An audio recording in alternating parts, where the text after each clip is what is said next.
हज़रात नाज़रीन व सामीन अस्सलामु अलैकुम व रहमतुल्लाहि व बरकातुहू। उम्मीद करता हूँ कि आप हज़रात खैरियत से होंगे। आज हम सलातुत तस्बीह के बारे में तज़किरा करने वाले हैं कि इसको पढ़ने का सही तरीक़ा क्या है, कितनी रकत पढ़नी है और तस्बीह कितनी बार पढ़ी जाएगी, कौन सी तस्बीह पढ़ी जाएगी और ये नमाज किस वक्त पढ़ी जाती है। मैं सारी बातें बताने वाला हूँ। सलातुत तस्बीह को सलातुत तस्बीह इसलिए कहा जाता है कि सलातुत तस्बीह के माना है तस्बीह की नमाज।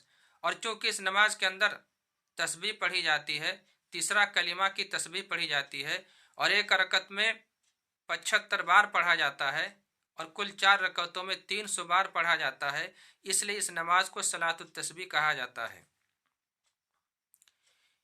इस नमाज की बेशुमार फजीलतें हैं। जो शख्स एक बार पढ़ता है उसके तमाम गुनाह माफ़ हो जाते हैं। इसलिए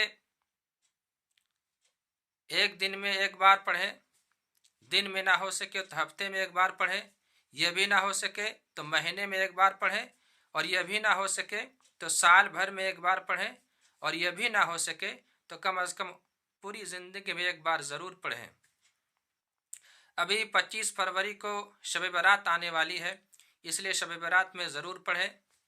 गुरूब आफ्ताब से लेकर के सुबह सादिक के से पहले तक, यानी फजर का वक्त शुरू होने से पहले तक, इस दरमियान कभी भी आप इस नमाज को पढ़ सकते हैं।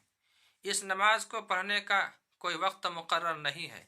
मकरू अवकात को छोड़कर कभी भी आप पढ़ सकते हैं। दिन में भी पढ़ सकते हैं और रात में भी पढ़ सकते हैं।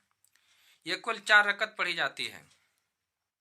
हुजूर सल्लल्लाहु अलैहि वसल्लम ने अपने चचा हज़रत अब्बास रज़ी अल्लाह तआला अन्हु की यह नमाज सिखाई थी और तमाम सहाबाए कराम की इसकी ताकीद फरमाई थी।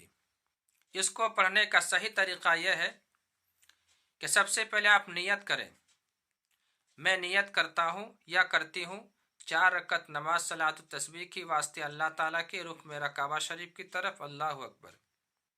और अगर ज़बान से इतनी लंबी नियत नहीं कर सकते हैं तो दिल में इरादा करें, दिल में सोचें कि हम 4 रकत सलातुत तस्बीह की नमाज पढ़ रहे हैं। इतना ही काफ़ी है। नियत करने के बाद सबसे पहले सना पढ़ी जाएगी, सुब्हानक अल्लाहुम्मा बिहम्दिका व तबारक अस्मुका व तआला जद्दुका व ला इलाहा गैरुक। उसके बाद तीसरा कलिमा 15 बार पढ़ा जाएगा, सुब्हानल्लाहि वल्हम्दुलिल्लाहि व ला इलाहा इल्लल्लाह वल्लाहु अकबर। इतना पढ़े या पूरा भी पढ़ा जा सकता है, सुब्हानल्लाहि वल्हम्दुलिल्लाहि व ला इलाहा इल्लल्लाह वल्लाहु अकबर व ला हौला व ला कुव्वता इल्ला बिल्लाहिल अलिय्यिल अज़ीम। सना पढ़ने के बाद 15 मरतबा इस कलिमा को पढ़ना है। उसके बाद औज़ु बिल्लाह बिस्मिल्लाह पढ़ने के बाद सूरा फातिहा पढ़ना है। सूरा फातिहा के बाद एक सूरत और पढ़नी है। उसके बाद फिर रुकू में जाने से पहले इस कलिमा को 10 बार पढ़ना है। फिर रुकू में जा कर के रुकू की तस्बीह पढ़ने के बाद इस कलिमा को 10 बार पढ़ना है। उसके बाद रुकू से सीधा खड़ा होने के बाद फिर इस कलिमा को 10 बार पढ़ना है खड़ा होकर। फिर सजदे में जाए और सजदे की तस्बीह पढ़ने के बाद फिर इस कलिमा को 10 बार पढ़ें। फिर सजदे से उठकर बैठें और 10 बार पढ़ें। फिर सजदे में जाएं, तस्बीह पढ़ने के बाद फिर 10 बार पढ़ें। कुल 75 मरतबा एक रकत में तीसरा कलिमा पढ़ना है। फिर खड़ा हो जाए और सूरा फातिहा यानी अलहम्द शरीफ पढ़ने से पहले फिर इस कलिमा को 15 मरतबा पढ़ें। फिर अलहम्द शरीफ पढ़ें, फिर एक सूरत पढ़ें। उसके बाद रुकू में जाने से पहले 10 बार पढ़ें इस कलिमा को। फिर रुकू में 10 बार पढ़ें। रुकू से उठने के बाद फिर 10 बार पढ़ें। फिर सजदे में जाएं, सजदे में 10 बार पढ़ें।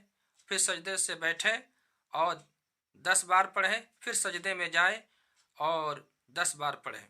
इस तरह से दोनों रकतों में 150 मरतबा इस कलिमा को पढ़ना है और 4 रकतें इसी तरह से पढ़नी है और 4 रकतों में 300 मरतबा तीसरा कलिमा को पढ़ना है। इस तरह से हम सलातुत तस्बीह की 4 रकत नमाज अदा करेंगे और इसमें तीसरा कलिमा को पढ़ना है। 300 मरतबा चारों रकतों में कुल 300 बार तीसरा कलिमा को पढ़ना है।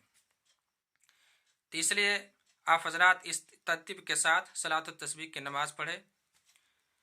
इस तरह की दीन की और बातें हमसे जानने के लिए आप हजरात मेरे चैनल को सब्सक्राइब करें ताकि میرے چینل پر آنے والے ہر ویڈیو سے آپ استفادہ کر سکیں اور دین کی باتیں ہم سے سن سکیں اور جان سکیں۔